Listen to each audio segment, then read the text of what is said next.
Hello, everybody. My name is John Lux. I'm the Executive Director of Film Florida. And after taking July off, we're back with another edition of Film Florida Friday. Film Florida Fridays are interactive conversations about current topics, initiatives, and relationship building in our industry here in Florida. I want to start off by thanking Gail Morgan, our president, for allowing us to create Film Florida Fridays. I also want to thank Film Florida members Sandy Leiderman, Christy Andrioni, and M. Denise Simmons for being instrumental in the creation of the new series. And speaking of Gail and Sandy, they're actually our guests for next month's Film Florida Friday on Friday, September 10th at 9:30 Eastern Time. So we're going to post the registration link in the chat box throughout the morning, and be sure to hear perspectives from the Destin Fort Walton Beach Film Commission, as well as the Miami-Dade Office of Film and Entertainment. So, and they actually happen to be the president and first vice president of Film Florida. So in a moment, we're gonna introduce our guests for this morning. We'll ask some questions to get things going. And during that time, we're gonna ask that everybody in the audience keep their microphones on mute to avoid background noise. After we've gotten through some initial questions, we'll open it up to the audience for their questions and conversation. And at that time, we want you to use the hand raising function so we know who wants to ask a question. We want this to be conversational, but at the same time, we don't want 30 people talking at the same time. So we're going to ask everybody to keep their questions and comments brief. And again, make sure you use that hand raising function. So today I want to introduce you to our guests. We have Leah Sokolowsky, Maria K. Chavez, and Stacey McGillis-Evans. And rather than you listen to me talk more, I'm going to let them introduce themselves. So Leah, why don't you go ahead and get this started? Hi, guys. As John said, my name is Leah Sokolowsky. I am a location manager and location scout by trade. I've been working in the industry primarily here in Florida for close to 30 years now. Some of the representative projects that I've worked on recently were Ballers, the assassination of Gianni Versace, American Crime Story, The Marvelous Mrs. Maisel, The Irishman, and currently working on HBO Max's new TV show filming in Miami. Yay! Rap shit. So I'm glad to be here. I'm also involved in Film Florida. I am the current secretary, former past president, former legislative chair, and a member of the Location Managers Guild International. Thanks for having me, John. Absolutely. Stacey, go ahead. Hey, everybody. I'm Stacey McGillis-Evans. I am, surprise, also a location manager and scout. I've been working in this industry, doing locations for about 16 years now, and also in the Location Managers Guild International. I've been working on films, television, commercials, more recently, less commercials and more films and television. I'm based in Florida. I try to work in Florida as much as I can. Currently in New Mexico on a TV series for AMC. And that's me. Thanks for having me, guys. Absolutely. And Maria, go ahead. Good morning, everyone. I'm glad to see all these familiar faces on the Zoom call today. I'm honored to be here with my colleagues. I have been in this industry, oh my gosh, since the 80s when I got out of high school. I worked in the film industry to make a living. My BFA was in theater. And today I'm a location manager, a production supervisor, and also a location scout. I started as a location scout on the vintage TV series Miami Vice, which shot in 1985. I was on there for 5 years. I started as a location scout, then became a location manager. And today I just finished wrapping. Today's my last day on Father of the Bride, which is a romantic comedy that filmed mostly in Atlanta and did 7 days of shooting in Miami. And it was a spectacular experience, very challenging at the same time. And so here I am today, and I'm very grateful to be part of this industry. Thank you. Thank you all. And I did want to make sure, Leah kind of alluded to it, but all three of you are Film Florida members, so we greatly appreciate that. And Leah is a former president of the organization, as she mentioned, so obviously appreciative of that. So Leah, let's start with a couple of terminology things just to kind of get everybody grounded. So what is a location scout? So a location scout is an indispensable member of any production that wants to shoot on location. The scout is responsible for taking the vision from creative and translating that into reality. So they're part researcher, part photographer, part reporter, part adventurer, part, magician. The scout is the first look that any creative team gets of a location that they are thinking of filming at. It's a scout's job to, like, let's say you get a script or boards or, some kind of concept, a book, a lookbook, whatever, from whatever project, be it, photo shoot up to the largest motion picture that could possibly shoot here. They send you some kind of idea of what they're looking for. Let's say it says, like Maria's background, exterior beach. It's the scout's job to go and present what fits for that particular location after talking to the creative team and really working to find what can best move the story forward visually, whether it's, a static shot or motion picture. And then Stacey, take that kind of up a level. What's the difference between a location scout and a location manager? Well, a location manager is obviously the head of the department, but a location manager manages every aspect of the locations department. And in addition to that, a location manager is one of the only departments that touches every other department within the film production. So if you are familiar or aren't, let's just say the grips aren't going to necessarily always interact with set deck, but locations interacts with every single department. And it's the location manager's job to, do all the things, permits and also deal with all the higher ups, whereas the rest of the locations department doesn't generally do that. So it's a lot of meetings, it's a lot of paperwork, it's a lot of stress, and it's very, very, very involved. It's challenging, and it's fun too. I will say sometimes we do have fun. But there's every single asset of the things that need to be dealt with logistics and police and things like that. It's the location manager's job to organize all that, and then on the day, physically manage the location. So you're the go-between between the wherever you are. Let's say you're at a park or at a bank or at someone's house. You're the touchstone between the crew and whoever the location representative is. Okay. And now so we've rounded with some terminology here, I want to go backwards a little bit. Maria, you mentioned that you started in the industry right out of high school and then was working on Miami Vice. So how did you, I guess, twofold question, this is going to be for each of you. What made you get involved in the industry? And then how did you find your way to the locations part of the industry? Well, I was working on Miami Vice. I wanted to get in the DGA at the time and be a PA on set, but for some reason, Michael Mann, who was the producer of the show, needed someone to go with the visual consultant of the show and look for the culture, Miami culture, whether it was the drug culture, whether it was the Cuban culture, just to really go into the real Miami he wanted to see. He didn't want to see anything superficial. He was interested in the people to write the scripts and the storyline. So I ended up working with Gusmano Cesaretti, who was his visual consultant. And that's how I got into scouting. One day, after working with as his camera assistant for a year, he just said, here, get a camera and start shooting locations. And that's how I got in the location department. What it was is we would fly to Everglades City as a location scout, for instance. You have to think out of the box.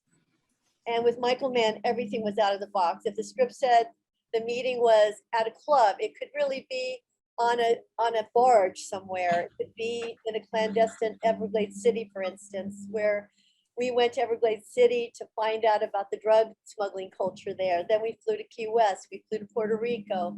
We were meeting with the Santeros and some of the Haitian culture as well in Little Haiti. And so he wanted the real people and the culture to bring into the story. And that's where I really and the visuals with Miami Vice, we dealt with all the architects because the look of the show was this new Miami, contemporary homes. So again, we met with every architect, and with the AIA and the school, FIU school, Jaime Chavez, who was the head of the architectural school at the University of Miami. And he was a professor. So he really got us involved in finding like the Art Deco look with Barbara Kaufman, and then going into the MIMO, which is the modern Miami look, and then the 20s. So that's part of my answer there. I don't want to get. Okay. And Leah, how did you find your way to this part of the industry? Well, my father was a creative director in advertising back in the 70s and 80s. And when I would go visit him, he would take me sometimes to very glamorous places where they were shooting commercials. And the one time that really kind of hit me, we were in LA shooting a commercial for American Milk Producers, Inc. And the A-Team was shooting there at the same time. And I got to see George Papard and Mr. T and, you know, the whole gang in their glamour. And I was gobsmacked, and that was it. I was like, I got to do this. So I went to film school at the University of Texas at Austin, which was a great, and still is a great school at the time. No offense, FSU, love you too. But, you know, came back here and, you know, didn't know, it was at the end of Vice was wrapping up. Or had just wrapped and didn't know what to do. So I went to work for the Palm Beach County Film and Television Commission. Thank you, Chuck Eldard. And it was just him at the time with a part-time temp. And I was the intern. And actually Maria came in, and they were doing a Montreal Expos commercial up at the baseball stadium. And she needed somebody who knew how to use a Mac computer. That was me. So she kind of took me under her wing, and eventually when she got a show said, hey, you want to take pictures? You want to help find locations? You want to do what, you know, I do now for TV? And that was the start of my training and my history. And I've been doing it ever since. Excellent. Stacey, how about you?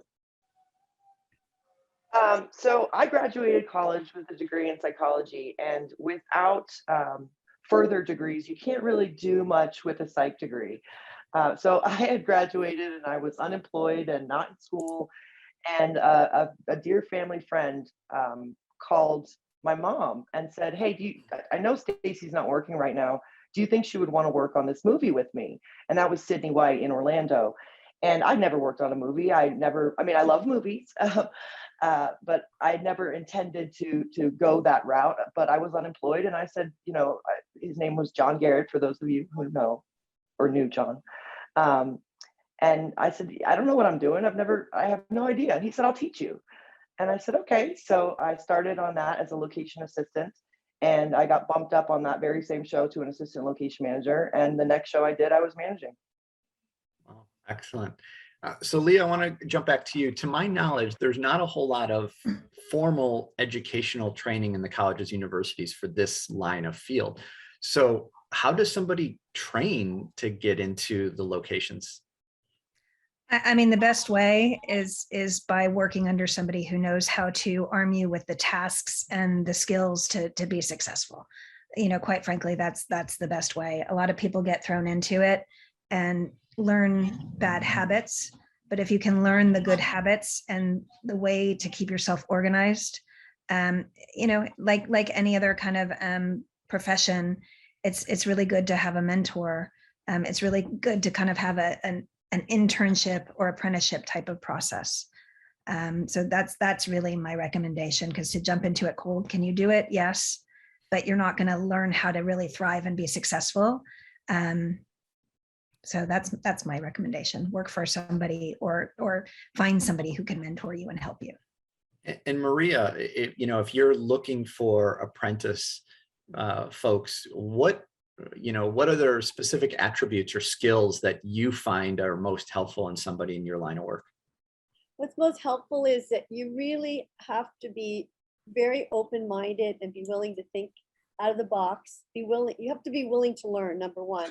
And you have to be willing to, like, if somebody says you're going to have to go in your bathing suit with a camera and go shoot a pool underwater, you have to be willing to do that, ask the questions, and really and have, like Leah said, a really good mentor. For instance, on Miami Vice, Alejo Menendez, and Michael Jarvis were my mentors also to teach me how to scout.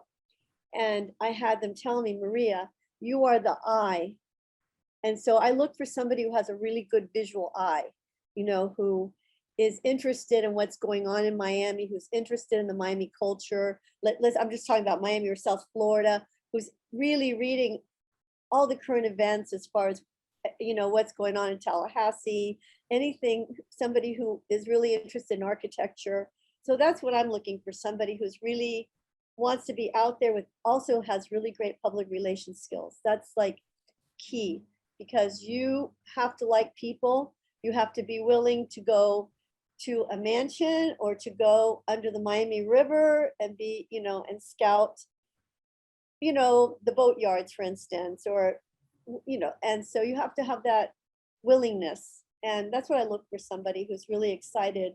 And I teach location scouting classes. You know, I've been doing that for the last 5 years. So a lot of students who come in from college, or interns actually from college, have worked with me and become location managers, like Aaron Schwartz. And so various different people who take the classes, they find an interest, and that's what, who are willing to learn the skills, and also willing to know this industry is changing constantly right now with the internet, and scouting has changed as well tremendously. It's not the same.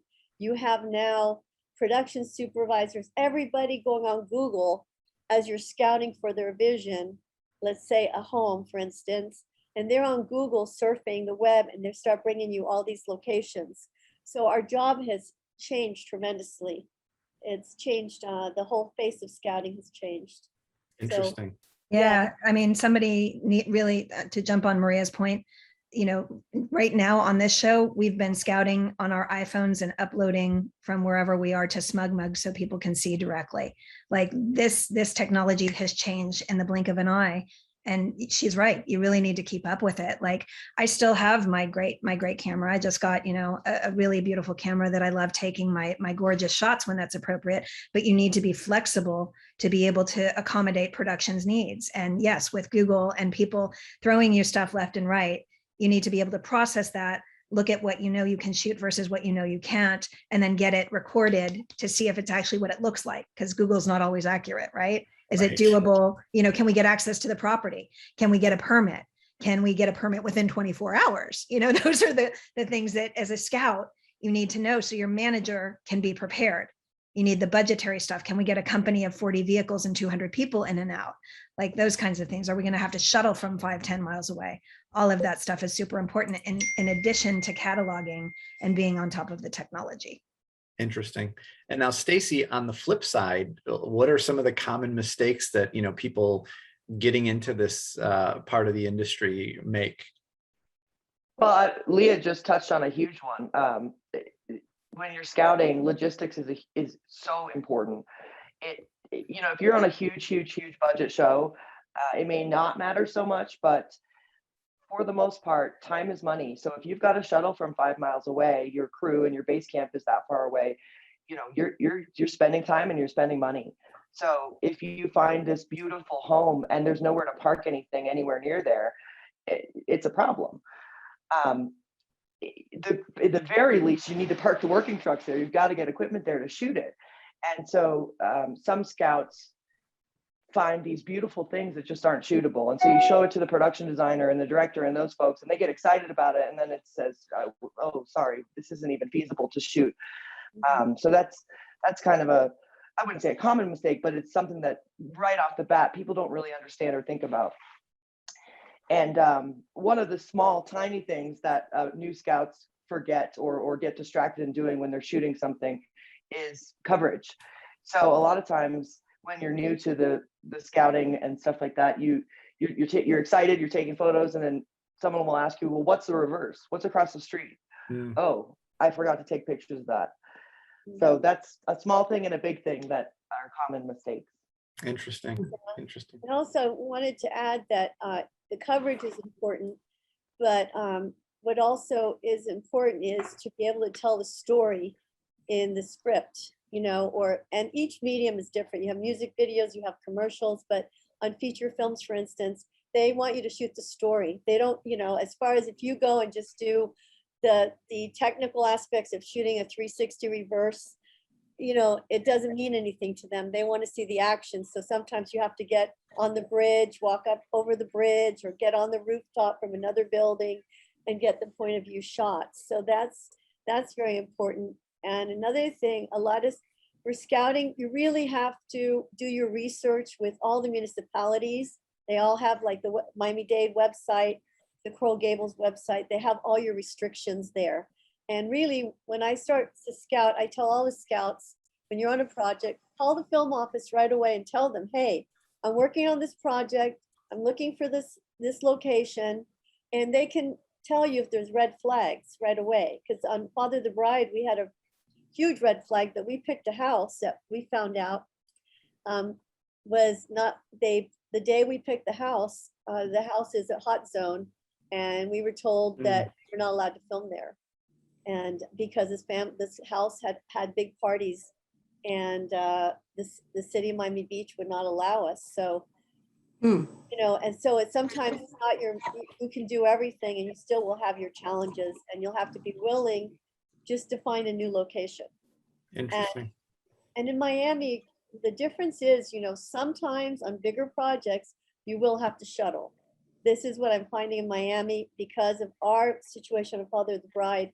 We had to shuttle to every location. We could not even have work trucks. We were on the Star Island Bridge. So we're at a house in Coral Gables. Coral Gables doesn't allow the work trucks on the property. So in some areas, you do have those challenges, and you just have to tell the production up front, this is what the challenges are. And if they're okay with it, to shuttle, a 10-minute shuttle, then, it's okay to do the location, to scout it. Well, and Maria, a follow-up that just came in, do you have backup locations, lined up, or is that just kind of a scramble when you need it? Well, we have some, as Verna Shore worked with us, and we worked with Location Resources, and we had scouts. So we did have backups, but what ended up happening again, the vision for this show was we want a modern estate on the water. So we had a house in Fort Lauderdale that the director said, we like that. Then we had the house on Star Island. So I had several backups, but all of a sudden, there were not too many modern homes that were like, they wanted to put, let's say, an 80 by 120 tent on the property for a wedding. So you had to have an expansive property on the water. So we ended up, though, what's interesting, I had files that I had shown the designer at the beginning of the show that she just didn't like.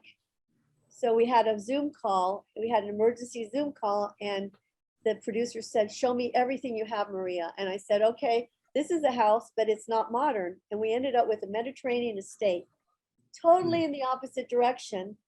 And we scouted, they came to Miami, we scouted modern, then I took them to this estate. They said, why haven't we seen this? This is what we want. So sometimes they don't even know what they want. So we had that in our arsenal. I did have Mediterranean, even though they wanted modern. So as your answer is, yes, you do have backups, but I had Verna showing us houses, meeting us, Christina, and they were rejecting everything. So you just kind of roll with it. Yeah, you roll with it. Stacey, Maria alluded to COVID. So let's talk a little bit about that. In this environment, what specific measures do you need to take to keep the cast and crew as well as the locations safe during production? And how has this affected your budget? Well, it's interesting. Right when everything opened back up, I did a show, and as everyone knows, we didn't know a lot about this disease. So there was a lot of sanitizing and bringing in big air filter machines and wiping down surfaces, and having, we had an actual company that was doing this for us in the beginning. And then when we learned more about COVID, we learned that, it's not so much about touch surfaces and stuff like that it is about, our breathing. And so things have changed a little bit, at least for me in the shows that I've worked on. They've calmed down a little bit on that, but when that was going on, we'd need to get into locations days before the prep crews to make sure that they were sanitized and things like that. And we would have to ask the people that, whether it was, a home or whatever it was, we'd have to ask them to leave because we didn't want to be around them to infect them or vice versa. And so that was challenging. So we'd have to put people up or look for places that were vacant so that we didn't interfere with business and things like that, asking, folks to go away. But now that that's changed a little bit, we still have a lot of challenges. We've got, for instance, right now we're filming at this motel, and there are people staying at this motel. So not a lot, but there's a few. And the manager of the motel, just like with any other location, you've got some sort of liaison or point person that you work with. Those folks have to get tested. Our security guards have to get tested. Our police officers have to get tested. And that's really challenging a lot of times. Even our extras have to get tested. So scheduling all of that and making sure that we, when you sign up, have police officers sign up, you sometimes don't know until hours before or the day before who's signing up. So getting them tested is always interesting. And originally when COVID started, there is still a department for COVID, but there was a separate COVID budget altogether for all of these things, these extra things that we have to do. We have to get an extra tent for the extras to stay away from the crew, and we have to get separate bathrooms and things like that. So there was a separate budget that all of this stuff fell into, and it was sort of an emergency thing, right? So the studios and everybody, they knew that we had to have this extra money set aside for all of this COVID related stuff, not just locations, but every department. And now it seems to me, at least in my experience, that budget is going away and it's being dispersed within everyone's budgets. So on my particular show right now, this AMC TV series, there is a COVID department, but all of these little things that we have to do extra don't fall under that emergency budget anymore. They fall into my budget and everyone else's budgets individually per department. So it definitely makes a huge difference. And it's something that you have to think ahead about when you're making your budget. And everyone on the higher up side, studio side, they understand that our budgets are going to be inflated because of it. But it's something you got to be really careful about and think about a lot more than one might think. Interesting. Leah, we talked a little bit about permitting. So, and I know you're a stickler for the process. So talk about the importance of attaining the appropriate permitting as you guys are going through your process. Yeah, I mean, I think permitting is indispensable because lots of things can happen during the course of any production, big or small. And the permit says, hey, we've notified the proper entity, whether it's a municipality or a county or the state or a special district or whatever. And it shows that we have proof of insurance, both very, very important things, and that we have permission to be there. So as a manager, it's important to, once locations are selected, as Maria said, reach out to the various permitting offices and officials and let them know what your intent is and make sure that you kind of pre-clear the desired location and what you want to do. Now, sometimes you won't get the pre-clearance immediately, but at least to have a plan and a backup plan and another backup plan. As a scout, it's really important to know the municipality, entity, area that you're scouting so that you can arm your manager with the information to be successful. Sometimes we have to do cross jurisdiction permits. Sometimes we have to do multiple jurisdiction permits. Sometimes we have to do environmental permits. Like right now we're in the middle of turtle season. And we have to, coordinate as far as when we can get access to beaches. Sometimes we have to mitigate and do stuff because maybe we have to trim some mangroves along a coastline. So knowing what needs to be done at your locations, especially in an environmentally sensitive area like Florida, is super, super, super important. And knowing your processes, your restrictions, having open dialogue with the people that can help you, i.e. the film offices and the film permitting entities, is integral to success, no matter whether your project is big or small. Even student films require insurance and a permit. And you mentioned a little bit there, a production doesn't care about municipality lines or even county lines or even state lines for that matter. But most people don't understand the division whatsoever. Right, and we know that from legislative, right? They don't understand what their district is, who they're voting for, who their local representative is. Yeah. Well, so talk about the challenges that come up when you're trying to cross all those lines. Well, quite frankly, I try to isolate production from that a bit, right, and manage it within my department. I don't want them to know You know, that Right. we've got what, 39 municipalities in Miami-Dade and 36 in Broward, and I don't know how many in Palm Beach, Christy, you tell me. You know, I don't want them to know that I want them to see it as seamless, right? Mhm. So, you know, if there is something like when we used to do the CSI Miami stuff, we used to have to do all the driving establishings, and we'd cross jurisdiction. And the hardest thing was navigating how do we do off duty and negotiating between the various offices or getting permission to use FHP. So, you know, I try to fight that stuff up front and you know, warn my producers, but downplay. We know how to manage this stuff here. Good managers in the area in Florida know how to manage their areas. That's why we're valuable, right? So I try not to make it so much an issue for production. I try to fight that on my own and know that information. And Stacey, in most cases, locations that a production would be filming at are somebody else's property. So talk about that relationship between the property owner and the production, and how you kind of manage that in between area. Well, right off the bat, you know, like you said, somebody owns it. And you may knock on a door and you find the owner right there, but it may be an empty field and you don't know who owns it. So there are tools that we use. We use the property appraiser's website, which gives you some information sometimes. And then it's a lot of sleuthing, talking to neighbors, trying to figure out, you know, who is the proper entity to speak with. And you've got to also be careful in the fact that, you know, if you go to a business and yes, that business owner might say that you have permission to film there, but they might not actually own the building. They may not own the parking lot. So you've got to figure out, you know, and truly do your due diligence and research to make sure that you've got the right person you're talking to and get the correct permissions.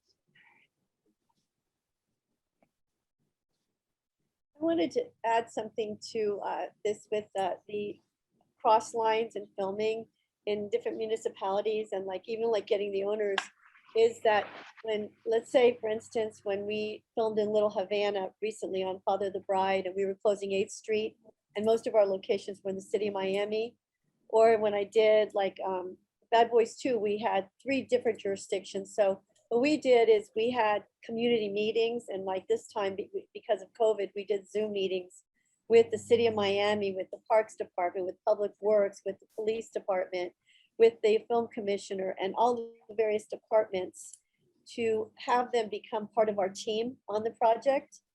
So that's, to me, and even with Coral Gables, we did that. And with Miami Beach, we ended up filming on Star Island and the MacArthur Causeway. So the causeway is 395, which is the Department of Transportation. And Star Island is City of Miami Beach, the bridge. But then we had to deal with the residents of Star Island, who was this homeowners association. So you had those 3 bridges. So we involved, again, we did a Zoom call with the City of Miami Beach and all the entities. So that really helped us. So we all were on the same page, because what happens a lot of times, what my experience is now, especially with COVID, many people are working remotely, even in the city, and you don't have that face-to-face communication right now that you used to have. So there's breakdowns. The permits are moving like turtles right now. It's to get a permit. It's not because no one's doing their job. They're doing their job. It's just that you have, for a process now, you have to get the Public Works to okay it. You have to get transportation okay. You have to get the police department in this circle for the permit to go from Miami Beach to the Department of Transportation. And then if you have a drone involved, then you have to deal with that entity too. And then also the Coast Guard, the waterways, if you're going to close any waterways while you're on that bridge.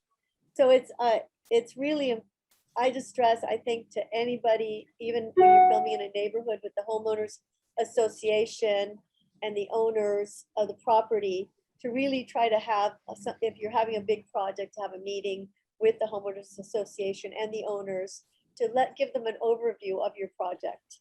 Well, and Maria, that's a good point. Let's say you do all of that, okay? And then production happens and you have that one disgruntled resident who's angry because traffic is blocked and there's people and all that. Who handles that? Do you handle that, or does somebody else get involved? Well, unfortunately, we end up handling it in a sense, but what happens is usually like we had this happen on Star Island Bridge the other day when we filmed. The last shot, the AD decided he was going to hold traffic there was one homeowner who wanted to go into the island and he had to wait 35 minutes. And usually our permit was for 10 minutes, but this AD took it upon himself. So there was a complaint. The complaint went to the Homeowners Association president, then went to the city of Miami Beach and to us. So how we handled it, we contacted the homeowner and we apologized. It was the only incident that happened that was a negative incident. And again, that's why that's the other thing, when you have out of town crew who comes to Florida, they're not going to be as, you have to be on them all day long. And unfortunately, we had a shift change in location managers at the time, and this happened. So I hope I answered your question. It usually goes to somebody from the city. They'll call the film commission. Okay. The film commission calls us. I will also say that sometimes it doesn't. You could have someone that just walks up the street and is very upset and starts yelling at the crew, and the crew just turns to the location manager and says, go talk to that person. So as a manager or an ALM or anybody in the locations department, you've got to be able to keep it calm. And for the most part, just like with anything else, when someone is mad, they want to be heard. So you listen to what they have to say, you apologize, you say that here's what we can do to rectify this situation. You try to creatively fix the problem. And really, they just want to be heard. And sometimes, unfortunately, it does come down to, they want to be compensated for the inconvenience. And that's something we do as well. We try to avoid that. But, because when you give a moose a muffin, they're going to want, some milk. And so it's we are the people that deal with the angry people, whether it goes up to the city level and trickles back down to us, or it's someone who's yelling in your face right on the middle of the set. So it's that's one of the more interesting parts of the job, trying to negotiate the reason why they're mad and try to fix it. Excellent. Okay. And this can happen on big or small projects, Sean. I mean, I've been on photo shoots where people take it, upon themselves to park on swales in residential areas, and we haven't gotten permission. So this is not, something that just happens on the big feature films and the big TV projects. It happens on the smaller, projects with 10 people sometimes as well. So it's really important as a manager, even on small projects, to know how to deal with those issues. Yeah. So we're continuing with these questions, but if you're in the audience and you do have a question, just start using that hand raising function, and we're going to call on a couple people in the next couple of minutes. So, but Leah, before we jump into that, I want to just talk about, so a project hires you, okay? You get a call, you're on the project. Where do you start with the locations? Did they send you a script? Do they send you just a random list? Do they send you a bunch of photos and say, I want things that look like this? I mean, I'm assuming your answer is yes to all of that, but I mean, Yes. what's a typical feature film or television series look like from the very beginning until you guys start locking in locations? So on a larger project, it starts with a script, typically. Smaller projects are the ones where you might get a lookbook or tear sheets or, visuals or a blurb. But on a larger project, we're often the first ones on. And yes, it all starts with a script. So my first thing to do is break down the script, which means you read the script line by line. And if anybody's ever if you haven't read a movie script or a TV script, but you've read a theater script in school, there's something called a slug line, which places where you are in the story. So it'll say interior, Leah's house, day, and so I know, okay, I've got to find Leah's house. And then the next scene will take place at exterior, Ocean Drive, night. Oh, okay. Note to myself, I've got to find somewhere where we can do Ocean Drive at night, and so you go through the script line by line. You do what's called a location breakdown, assessing interiors versus exteriors, day versus night, stunts, special effects, any other, is it a period show? Is it, a lot of driving, all those kinds of things. And then usually my first thing is to call the film office and say, hey, I've got this, I'm looking for X, Y, and Z, the various film offices where I know the project is placed. Just want to let you know I'm going to be scouting, blah, blah, blah, blah, blah, blah, blah. keep you posted, have that initial conversation. And then I go down and, kind of prioritize the biggest locations, the most important, what we call kind of anchor locations, those things that will either anchor them here in Florida or for TV, anchor us for a day. That's usually determined by page count, how much takes place at that location, or by intricacy of what happens. Like if it's a big stunt scene, it could maybe only be, a page or less, but that you're going to have a billion cars and a bunch of people and a lot of stunt actors, and it's going to take a day or two or whatever it is, right? So I go looking for those key locations, usually hiring, scouts to help as well. And we start cataloging and posting it up to a website. And we start interacting with the creative team saying, this is what we've got. What do you think? There's usually multiple conversations with the creative team. Usually, I'm like this with a designer, a production designer. Usually I get a production designer here on the ground beforehand, and we can kind of, they're in charge of the look. They're in charge of setting the scene. Along with us. And so we kind of do a mind meld and we say, oh, we like this for this could happen here.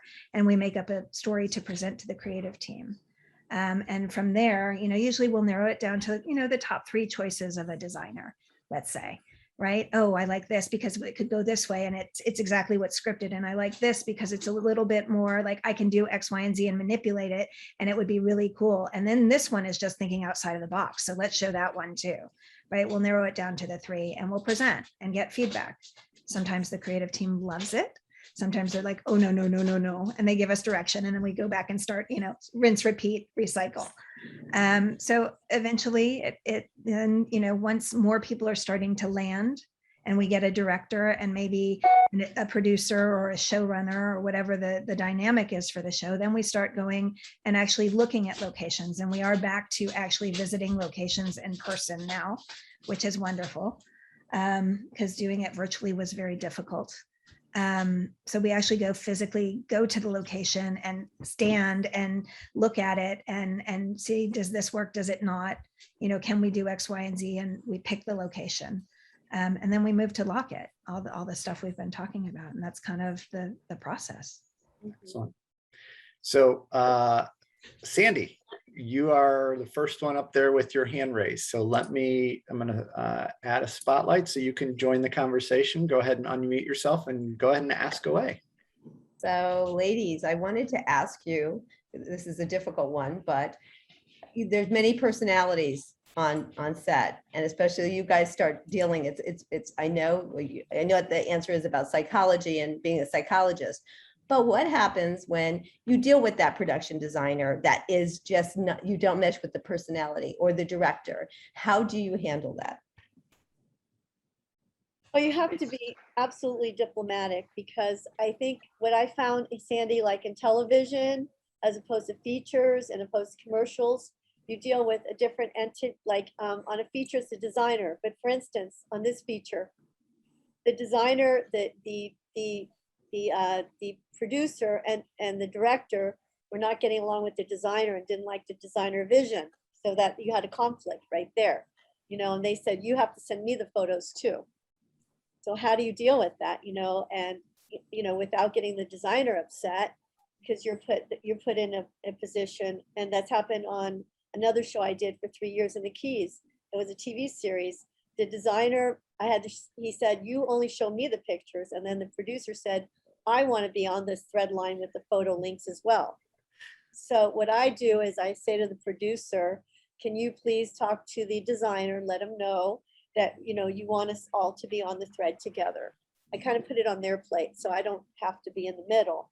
And then I start to know the dynamics. And like for this show, for instance, on Father the Bride, I was sending photos since day one, Leah, with the vision. But I found out when they got to Miami to scout that the designer only would share 1 or 2 photo images with the director, because she moved up to production design. She was always an art director, so she didn't send him the folders. So when they got here, they said, how come we haven't seen all the files? And we're scouting and they're seeing locations they said they never saw. So you don't blame the designer. you just try to you understand the dynamics and you go, okay. So Excellent. Yeah, I think it's really important to be a neutral island when there are conflicts. Part of our job is the subtle management of creative egos, and we've got to really stay neutral. We've also got to stay neutral when there's conflicts between what production wants and what the community wants. You know, it's really important in this job to be able to take constructive criticism, to not take it personally. Sorry, that's my dog. To really just treat it as it is a job. Like, it's wonderful when you mesh with a team. Like, there's nothing like that experience when you're simpatico and you're seeing eye to eye and everything is gelling. And that does happen. But there are teams where it's a little more political and you've got to navigate. And at that point, you've got to kind of just separate yourself and defer and remember that the producer is your boss, right? And remember to keep people informed of what is happening, that you are, a department head that is being told what to do. And try to remain as neutral as possible and guide the production to what's best for them, and divorce yourself from the personalities and the politics and move the production forward to the best of your ability. Excellent. Thank you, Sandy. Well said. And now, Edwin, you are up next, but I do not have your camera on, so I can't spotlight you. So if you want to just ask your question, or you can turn your camera on, I can spotlight you so the ladies can see you. Are location scouts permitted to enter into lease contracts and purchase contracts on behalf of the production, or is that just the production manager, location manager's job? Leah, you want to take that on the contracts? Yeah, it really depends. On smaller productions with smaller companies, I will typically be empowered to sign the contracts, permits, etc. With larger studio-based productions, usually it's a producer. I have a signature line so that they know that I've approved a contract, that I've looked at something, that I've negotiated in good faith, but ultimately the contract, the permit, whatever it is not valid until a producer or production manager has signed it when it's coming from a studio. And this is now translating to some of the larger commercial production companies as well, because as our industry corporatizes and takes on more characteristics of the corporate world, that is being, and I'm thankful for it a lot of times, that is being yanked back, because, I don't want ultimately to be responsible for something that happened like with Sarah Jones. I don't want my ass on the line, because, to be frank, sometimes production people don't listen to us. No matter how much we say you are not allowed to go there, they are pressed to the nth degree to get things done on a tight time frame, and it's very, very stressful. And sometimes you will be in a position where you're not being backed up, not out of malice, but you're not being backed up by production properly, and things are happening that are beyond your control. So I kind of see this as a good thing. It doesn't take my power away. What it does is insulate me, because I'm not in that position of power to directly say to people, stop. I can only advise the producer and the ADs and the people, who are driving the train, basically. So hope that answers your question. Thank you. Okay. So Christy, you're going to be the next one. Maria, did you have something you want to add? I wanted to add that it's also twofold, because a lot of times a producer will sign the contract, and I found this, that he has his assistant with his signature on the contract, and if you've okayed it, they've okayed it. So sometimes I don't really know if they've read it all. So I do know if there is a red flag and you ever don't feel safe, you can call the health and safety department, or you can go to human resources and anonymously, or do a memo about safety. That's what I would always add on to what Leah said, is I would do a memo about any restriction or any safety issue so that way everyone in production is aware of it, because that's my experience, that I don't know how often they really read all the details unless I say something. Excellent point. So Christy, we're going to get to you in 1 second, but I want to jump in with one other question, and it goes along with something that somebody put in the chat. So Stacey, there was a news story recently in Tampa, and the headline said, Tampa homes wanted for film productions, homeowners can earn thousands per day. Is that real, or is that fake news? The amount? Yes. Well, it depends on the budget of the production. you know, really small things. And it also depends on the house too. So, and the amount of time that you're going to be there, what you're going to do to the house. So let me just give you an example. If we're going to shoot in your front yard for 20 minutes, you're not going to make thousands of dollars. But if we're going to take over your house for weeks at a time and, you know, pull all your furniture out and put new furniture in and that kind of thing, generally production does pay pretty well. Yeah. I mean, I wouldn't say it's always exactly the same, but I would say that we try to make it worth your while. And then the follow-up is, how does somebody get a location, whether it's their own house or whether it's just a general location, onto the list of production locations? Where is there like a master list that you guys refer to? Do you just know from your experience? How does somebody get into that? Well, we have what all of us locations people have, what we call our files, like our own stuff that we've scouted over the years that we keep and we use over and over and over again. There's the favorites, and you know, sometimes you got to be careful with that because the neighborhoods they get tired of it. It's hard on them, and it's a big thing when a production moves into a neighborhood to keep everyone happy and make sure everyone you know, it's a huge ask to walk into a neighborhood, just like you're walking into someone's house. You're affecting everyone. That being said, so we've got our own files. And then usually each municipality, each film commission has their own website that you can submit your home or your business or whatever it may be to. And if you've got photos of it, they put it onto their film website within the film commission. And every place is different, but usually it's the within the actual like the Film Commission in Orlando, you can go to locations, you click on the button, and then you can search for what you want as a location manager. You can say, you know, house, modern, and it'll pop up with things that either we ourselves as location managers have given to the Film Commission, or that, you know, regular folks have said, hey, I want my house to be in a movie. And those files go up on those websites. Good. All right. Go ahead, Maria. I also refer to some location services. Sometimes somebody wants to be on a list. I'll put their house to scout, but there's location services in Miami and in Fort Lauderdale and Palm Beach that would be happy to put them on their list. So that's another resource. Good to know. All right, Christy, I'm going to add you. Go ahead and take yourself off mute and go ahead and ask your question. Okay, great. Just wondering, when you guys are in the process of building those files, and maybe you're approaching a homeowner or a business owner, what have you, that is not familiar with the industry and how all of this works, do you have like a go-to sales pitch that you go right to?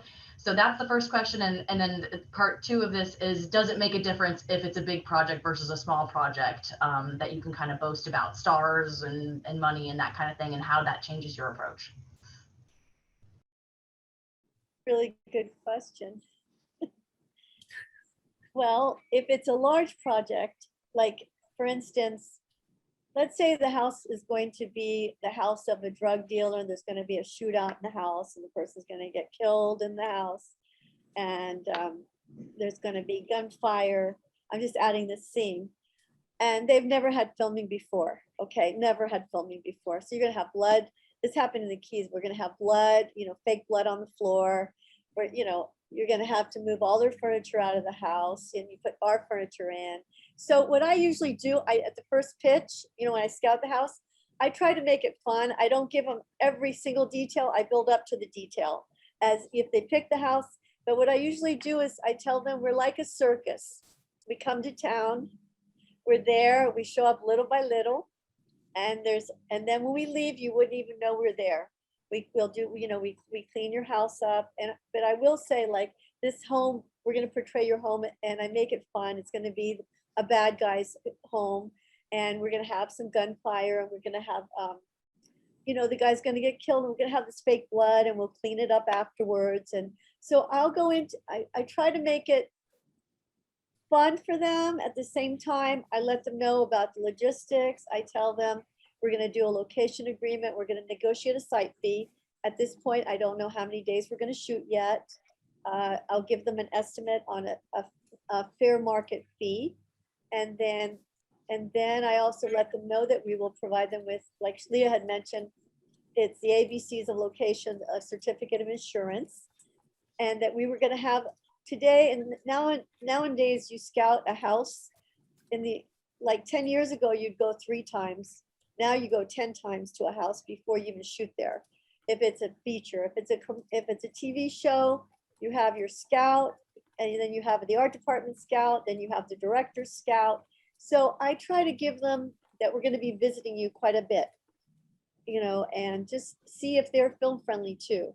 Because some people they'll be really uptight, and you get a sense of maybe this house may not be the best fit for the production. Excellent. Is that good, Christy? Yeah, no, thank you. I think that Okay. that makes a lot of sense. Hook them in and then get to the details. Excellent. Yeah. Thank Okay. you. And Chrissy, just to say that the big names and the big stuff, that always helps. I figured, yes. The money helps too, quite frankly. Yeah, of course. You know, Yeah. you can overcome a lot of objections with you know, the amount that they're going to see at the end, depending on the impact. And again, this can be for small projects as well as large projects. Sometimes my biggest fees have come from photo shoots who are very in tune to exactly what the visual needs to be, and a specific house fits the bill, and the way that we have to solve it is with the fee. And you know, I mean, that's a very big reality. It's not just the big feature films that Right. have those issues. Yeah, you'd be surprised how much money's in advertising. Yeah. I mean, the other thing I just kind of want to point out on that note is if people are interested in scouting and managing in Florida, it's super important not just to focus right now, especially on big feature films and TV shows. You know, I very much have wanted to stay in Florida and be here with my family in the place that I live, you know, that I love. And in order to do that, you know, I think somewhat successfully, I have to be able to flip back and forth from photo shoots, commercials, new media, digital media, TV, and feature films. And I need to be able to assess the type of budget that I'm working with. You know, sometimes I am actually asking homes to do things for next to nothing or free. You know, it's not always about the money, and assessing your parameters of a specific project quickly and efficiently, and assessing the political dynamic of who, what, where you need to report to is really important. I mean, we're very creative beings in what we do, but we're also have to be very task oriented. So we're both left and right brained, and exercising the skills on both sides of your brain is really a key to success here in Florida. In other areas, people can say, oh, I'm a feature person, I'm a TV person, I'm a commercial person. If you want to be here, you got to be able to do it all to really be successful and make the living that you want to make. Yeah, and I think Well Florida said, Leah. I think Florida is a unique place because in my experience in other states, I don't think people choose, I'm going to be a commercial person, I'm going to be a movie person. You fall into it, but though in Florida, it all kind of melts together. And it's not that way in other states. You know, there's the whole commercial people, they do all the commercials, not just locations. It's the commercial crew, the feature crew, the TV crew. And Florida's really unique that we don't really have those boundaries, which is great. All right. And Denise, you are up. Your camera is off, so I can't spotlight you. Oh, there you go. All right. Adding spotlight. You are up. Go ahead and ask your question. Okay, so again, hey everybody. So just listening to you guys again, and also working with Leah, who's just phenomenal, and I feel like you're like a neurosurgeon with this location game. I am getting the sense that location managers are like really the gatekeepers between a major production coming to film and with the community.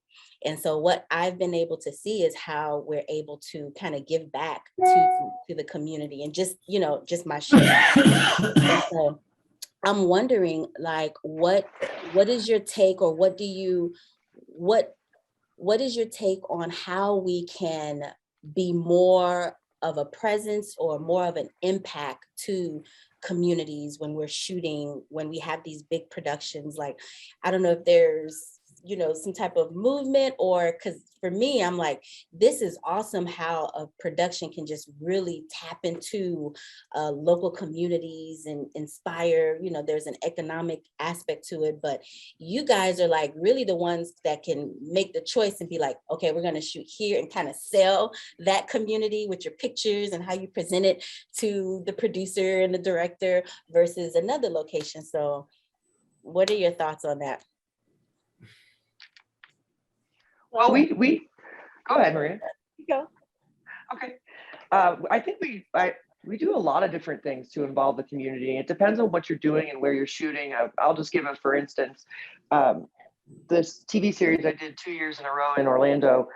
We shot a lot of stuff at a school. So we involved the school board, and we brought, we hired students as extras, but we also, what we did was with the AV and the theater department, we put kids in groups, and we would bring them around the set as interns. So they would go sit with sound for 30 minutes, and they would move and go sit with camera, and we had them in small groups, and that's something that we wanted to do to give back. We also do things like donations to certain groups and neighborhood associations and things like that I think, you know, we don't do them because we have to. We do them because we want to. We want to give back to the community. We want to thank everyone for welcoming us with open arms, because the moment you burn a location or a community, you can't go back. You can't shoot there anymore. And if they feel appreciated and they feel like they're part of the project, you've always got that going for you. So those are just a couple of suggestions. When we filmed in the Dominican Republic, we were filming in this area called, with Michael Mann, Miami Vice. We filmed in Capotillo, which is an area that we had to work with the gang leader and employ him and all the gang members. Some of them were drug dealers as our security to go into this area, because this is where Michael Mann wanted to film. And so we became, what I found with the culture is we became involved with their community. They used to call me Hi Miss Hollywood.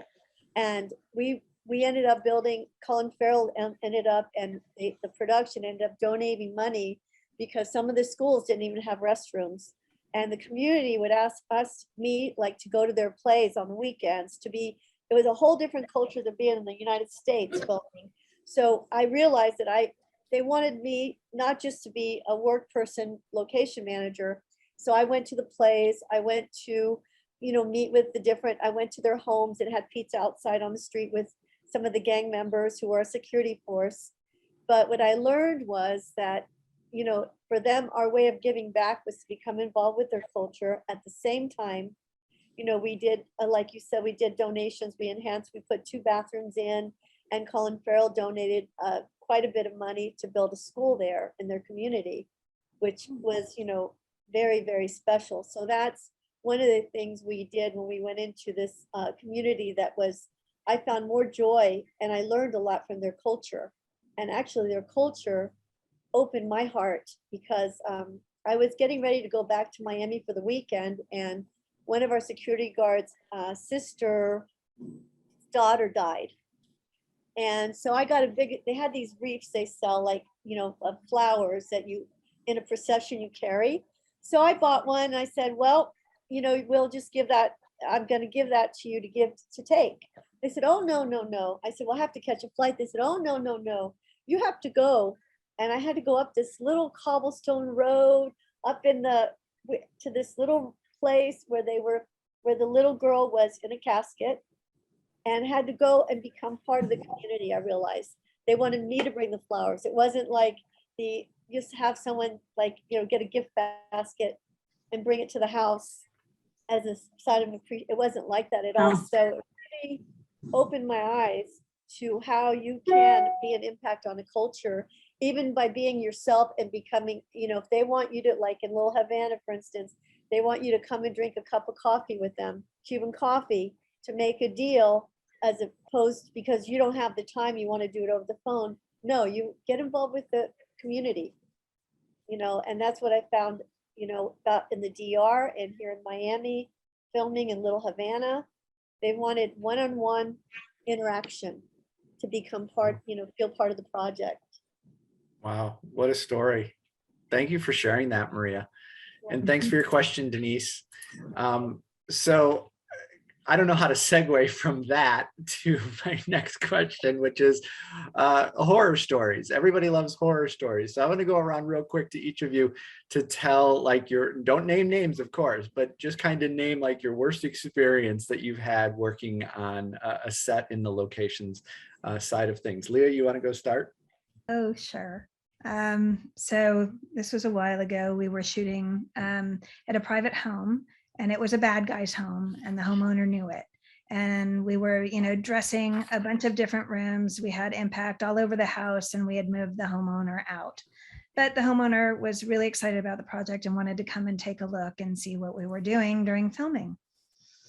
Well, we were not a big budget show, and had one day of prep, and things were constantly changing on this show. And we were a smaller locations department, and we had agreed that we would pull the person that was babysitting the house, because we knew the art department really well. They were taking really good care, and we would let them do what they needed to do. Somewhere along the line, they changed the dressing for one of the rooms and turned the master bedroom into basically a sex shop.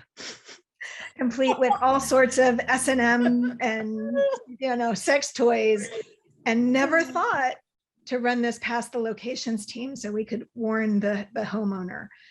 So the homeowner shows up on set, and I come after running around trying to get a bunch of changes done to meet him. Again, like Maria said, like we try to treat everybody with respect, show we're there for them, like make that effort to hold their hands and show them they're important because they've given us this opportunity to use their property.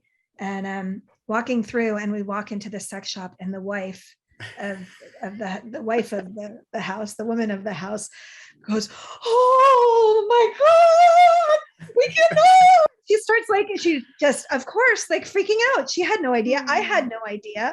And like the next 2 hours I had to spend like finding out how this had happened and calming her down and, making sure that she was going to be okay. And we went from this has to be taken down immediately to like laughing about it over coffee and realizing that it's a fake story and nobody was going to know that it was her house or think that it was her room. So, yeah, that was very interesting. Well, that's great, but awful. We were almost shut down, and fortunately, because of grace, and the ability for them to listen, we were not. Oh, that's funny. Maria, how about you? Can you top that one? Well, I don't know about, I think it's different. I've had so many worth experiences because I've been in shootouts and different things on different locations, but I would say a worse experience would be working with Michael Bay and on Bad Boys 2. Okay, that would be the worst experience. You said not to name names, Maria. I had to, because I love Michael Bay. I see Michael Bay. I worked with him on another commercial, and I have to like it's Michael Bay. Okay, we're number one, you don't have a scout itinerary. You just, let's say you're scouting 10 locations in one day. You have 10 location people at 10 locations waiting all day because he doesn't want an itinerary. But that's just Michael Bay. Okay, that's setting the tempo. We were on the Bad Boys 2, and we were shooting already 70 days, and we're going to go another 10 days to 80 days. And I'm over at Cape Florida. I go to meet the producer. Barry Waldman calls me, says, "Please come to the set." So it's around 9 o'clock at night. And that day I had talked to Opelika Airport, and the manager of the airport said, "Maria, if you need anything, give me your cell number," because I had got him. We also, people who help you in the municipalities when you do a big show, we had got him Joe's Takeaway for his crew because they've been helping us. So I had his phone number, and I went to see Barry Waldman, and he says, and the trucks were getting ready to move to the next location. And it was going to be Opelika Airport, this runway we picked with Michael Bay. And Barry Waldman says, Michael Bay says he wants to shoot at the location where he shot Bad Boys 1, the first Bad Boys. I go, "What are you talking about?" He goes, "He doesn't want to go to Opelika Airport anymore. And the trucks are getting ready to move." And I'm going, "Are you kidding me?" He goes, "Yeah, he wants to go to Opelika West. It's this airport that's very remote, and he wants to go now." I just happened, it was like a Hail Mary. I had the manager of all those airports cell number in my pocket. And I just called him and he said, hey, yes, come on over. It was like, but that was, to me, my heart dropped when I heard at that time we had to move all the trucks and everything, that Michael Bay did not want to go to the next location. I was like, oh no, we're going to be shut down. But I had that Hail Mary phone number in my pocket. That was just like a fluke. There's no coincidences. So make sure you back up your phone so you never lose those contacts. Oh yes, always have everybody's cell number, no matter what. Yes. You never know. Stacey, how about you? Oh, unfortunately, there are so many. Well, here's a good one. So Tomorrowland, big Disney movie with George Clooney, came to Central Florida, and we shot all over Central Florida. One particular location we had was in New Smyrna Beach, and that actually happens to be where I live. And we had this huge catering tent, and it had also all the hair and makeup stations. It had generators, it had heaters, it had air conditioners, it had everything in it. And it was set up a couple days before, and I had security out there and everything. And it was in this kind of field in the back, close to the Mosquito Lagoon. And it's 4 o'clock in the morning. I show up there to place the caterers, and it's hard to see from the parking lot. And I'm looking, and where's the tent?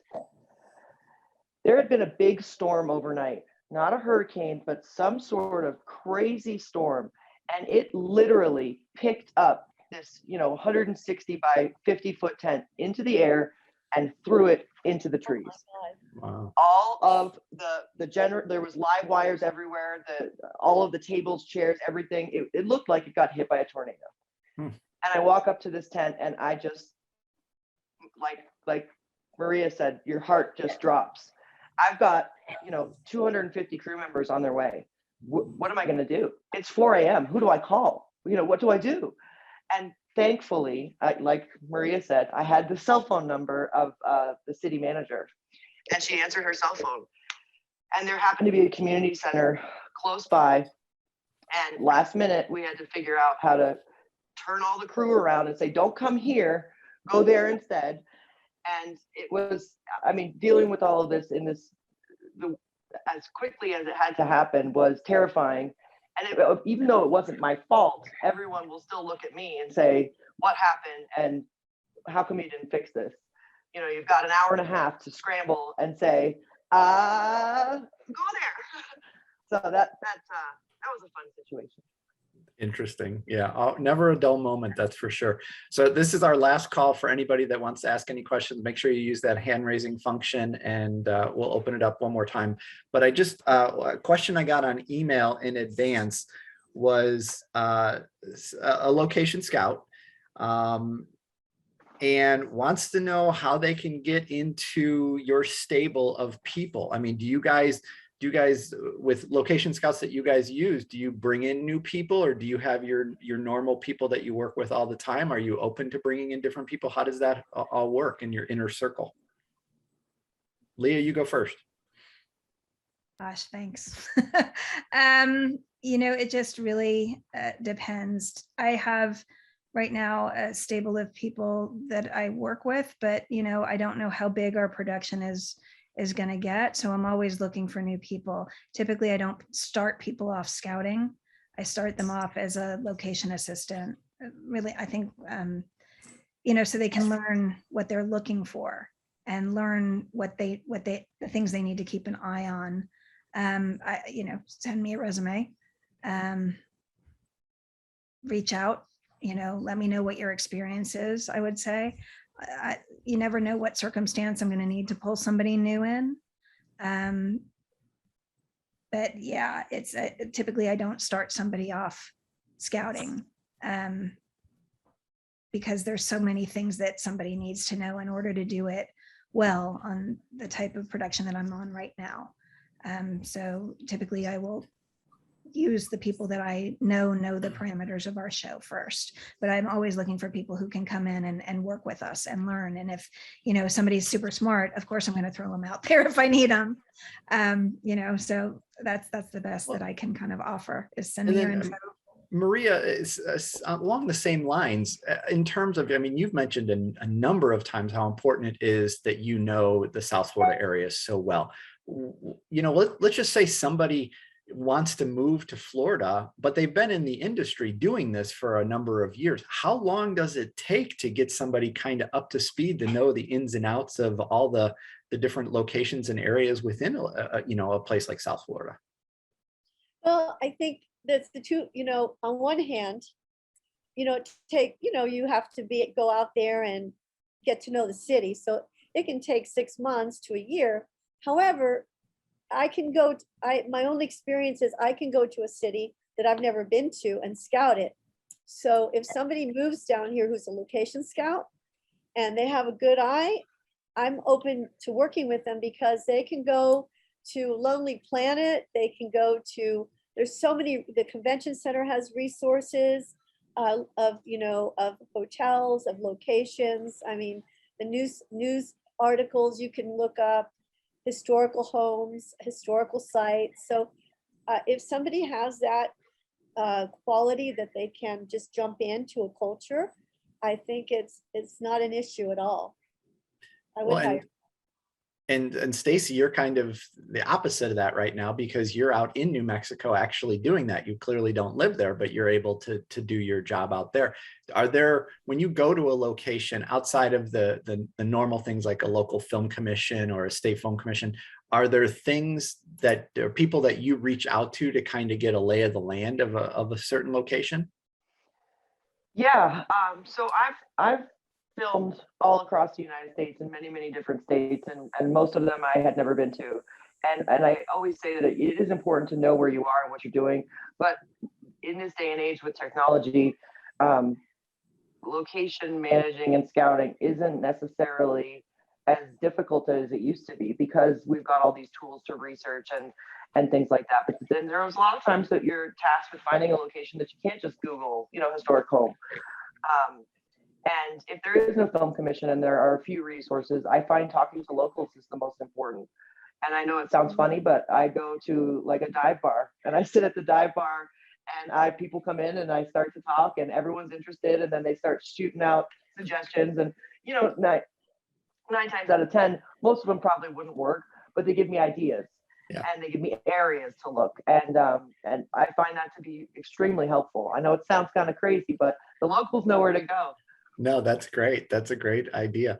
And Denise, you are back. So go ahead and turn on your camera. I am going to spotlight you and go ahead and ask your question. Okay, my last question, I promise.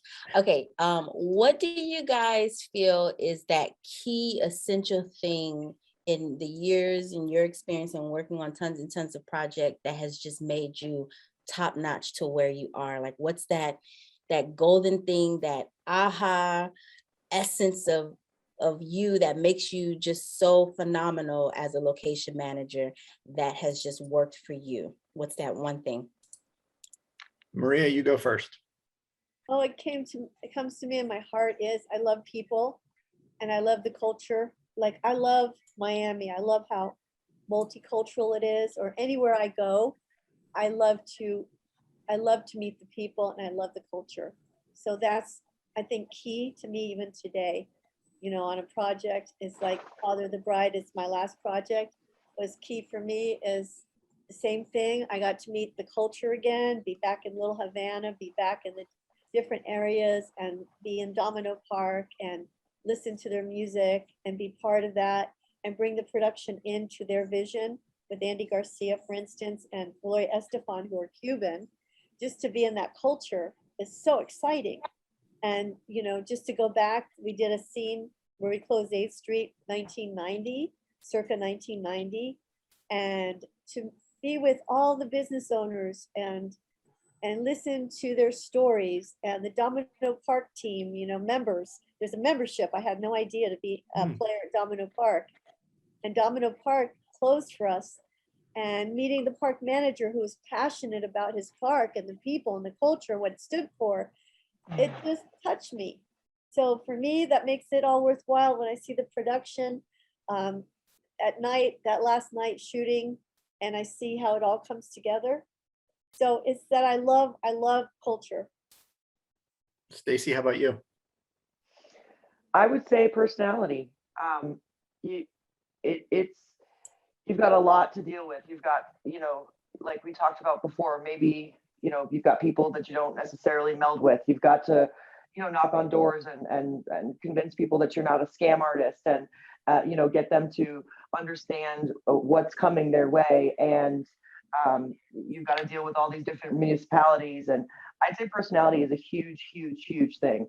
It's all about people and locations. And if you can't talk to people, or if you're shy, or if you're scared to go knock on someone's door, just out cold scouting, your locations probably is not for you. And organizational skills are a huge, huge must. You've got to be organized. So I'd say between those two, those are both really, really, really important.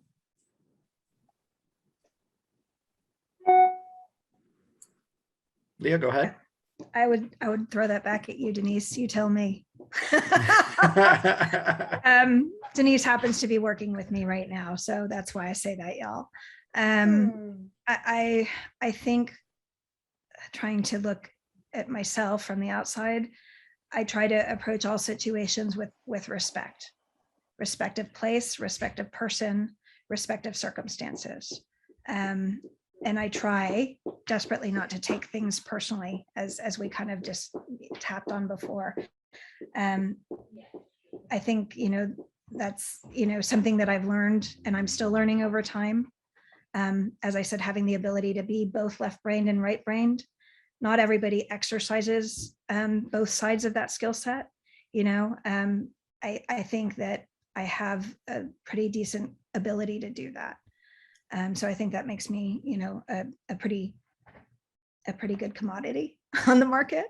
But I think to be a really good location manager, you have to approach every situation with respect. And that's really what's going to be your key to success. Excellent. Thanks, Denise. And I love the points, the attributes that all of you brought up. So one last question from the chat box.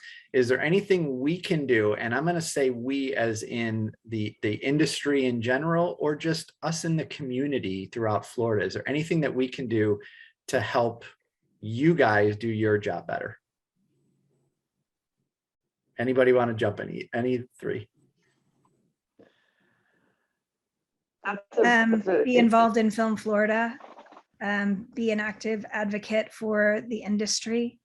I'm going to be very frank. We have lost a lot of infrastructure and really good people since we've lost our incentive.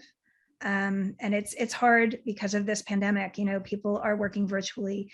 People have downsized their departments. It's hard to move things along. So every chance you get, if every person you touch, if you can spread a little sunshine about what we do as an industry and how we help our community, how we, give to churches and schools and nonprofits and spread the wealth through communities that may not otherwise have this disposable income, super helpful. Trying to help build people up. We're Film Florida, we're working on, an potential education curriculum that hopefully we can spread to the state colleges, things like that. Think about ways that we can train and inform and bring professional rules and work guidelines to our community. I think those are really great places to start. Thank you, Leah. Maria, how about you? Well, I think that what the community can help us and we can help the community is we can build a partnership, a relationship with each other, because filming is not just about, getting permits. We're a business. The film industry is a business. We bring a lot of, it's educating the community as well, that we do bring economic revenue to like Leah was talking, infrastructure is lacking, but we do bring economic revenue to the community. Like, for instance, the partnerships we build with the hotels, for instance, like let's say at the Biltmore, we did 100 room nights. Those room nights translate also to restaurants, into social events, into car rentals. gas, fuel. So it's really, it is a partnership. We do, the film industry comes and they film, but we also in turn do give back to the community. And we, you know, and at the same time, we need to build the relationships with the film offices, with the different municipalities, and let them know that we're partners. You know, this is not just about us coming in and demanding, well, here we're filming this movie and we got this and we want this, this and that. No, it's also about being sensitive to their concerns as well. So it's really partnership building for me that's important. That Good point. Very good point, Maria. Thank you. Stacey? Yeah, I mean, I agree. We're guests in these communities, whether we live in these places or not. You know, a lot of our crew does not. And we have to continue to make sure that everyone understands we know that. We're not big Hollywood coming in here to do whatever we want. We are guests. And we attempt to do our best to behave that way. And I think that there's a lot of, maybe not so much in Florida, but for sure in Atlanta, because Atlanta has become so busy, there's a lot of negative connotation toward the film community, and locals in Atlanta are growing tired of the film industry, and the big Hollywood is taking over Atlanta, and people are upset about it. And if we in Florida, and I think we already do a good job of this, but if we, not just film crew, but everybody can, you know, help the community understand how good it is for the community. This economic impact that we have is outrageous. And once people see that side of it, I think they say, oh, well, filming is not a bad thing for my community. It's a good thing. But us, we're the first people they see. We're the liaisons. So it's a big thing for us to make sure that that is understood. And yeah. Well, that was really well said by all three of you. So that's going to do it for another edition of Film Florida Friday. Thanks to Leah, Stacey, and Maria. And thanks to all of you for joining us today. As I mentioned, we're back Friday, September 10th at 9:30 Eastern Time with Gail Morgan and Sandy Leiderman. I also want to thank all of our Film Florida members, these three ladies included. We're a volunteer-driven organization that's funded entirely by our members. So without the ongoing support from those members, we don't exist. So if you're not a member of Film Florida, we hope you'll consider joining. Go to filmflorida.org. Keep up with everything we're doing on social media. We're on Facebook, Twitter, Instagram, and LinkedIn. Make sure you check out the Film Florida podcast on Apple, Google, Stitcher, and the iHeartRadio app. New episodes are going to start in September. And thanks again for being here. Stay safe and healthy out there.